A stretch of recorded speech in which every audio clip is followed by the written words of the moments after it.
Yes, good evening. আমরা যদি integration টপিকটাকে continue করছিলাম, কয়েকটা ফর্মুলা দিয়ে আমরা একটা এক্সাম্পল দিয়েছিলাম, সেটাকে আমরা কন্টিনিউ করছি। Integration of sine sine mx dx equal to minus cos mx by m plus c.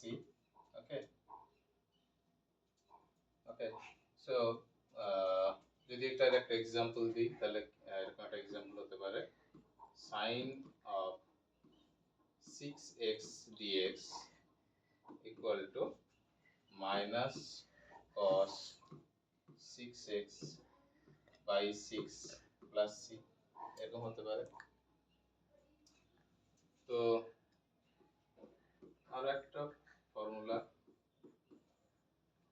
যদি এরকম আমরা নিতে পারি,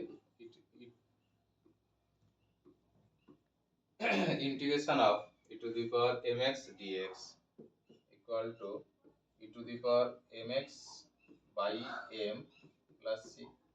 এটার এক্সাম্পল কি হতে পারে?